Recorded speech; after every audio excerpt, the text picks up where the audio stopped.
Hello! Kamusta ka naman? Okay naman. Ang tagal, long time no see.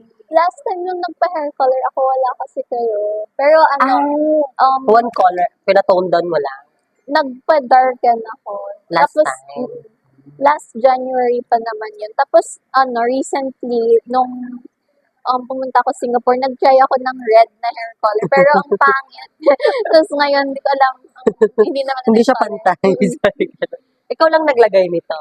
Hindi, Or sa iba? pinagawa ko. Tapos red siya, tapos biglang Nag-fade. nag-fade. Pero dito, meron pa rin. Pero Kaya, parang red. Sige. pero anong hair color yung maganda? Kasi gusto ko mag-try ng something new. Something Pero, new. like last time yung trinay kong gray, bagay siya. Ano pa yung ibang color na babagay? Sige. Kung anong gusto mo? Gusto mo ba yung uso na color ngayon? Yung kay Bini, yung red? Sorry ka. Parang hindi masyadong bright. Something parang brown or parang gray din. Pero anong magandang color yung babagay? Gusto ko pa rin may pagka-gray. Mm-mm. Pero hindi na ganun ka-light last time sa atin. Mm-mm. Pwede naman yun. Tapos, siguro iba lang yung effect natin. Kasi last time naka-highlights yun. So, Sige. ngayon, more on parang natural na lang tignan. Sige. Hindi na siya ganun ka-bright and then. Tapos may ash brown ka pa rin na base. Okay lang yun sa'yo. Pero basta makover yung white hair kasi madami na rin ako white hair. Yung mga chismis. Sige, go. Magka-cover din yan kasi may pagka-gray pa din naman tayo. So, ash gray, tas yung base natin is ash brown. But, hindi siya ganun katingkad last time.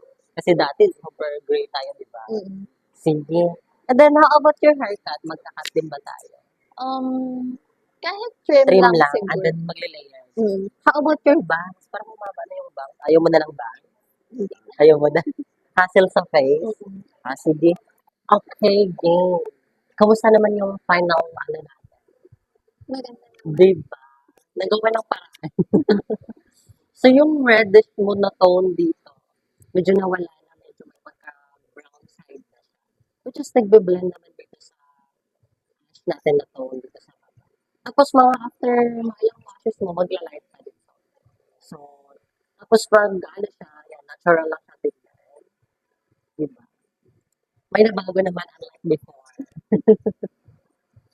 Sige. Tapos, no wash ka 2 araw. And then, yun, talagaan mo siya ng hair mask and purple shampoo para ma-maintain mo lang. Tapos, no to red na. Iwasan na natin. Okay. Thank you so much. Diba? Ang ganda mo. Natural na natural. So, pag tumubo yan, blend lang siya sa atin. And don't you worry sa white hair mo kasi magla-light pa din pa dito. Okay. Thank you.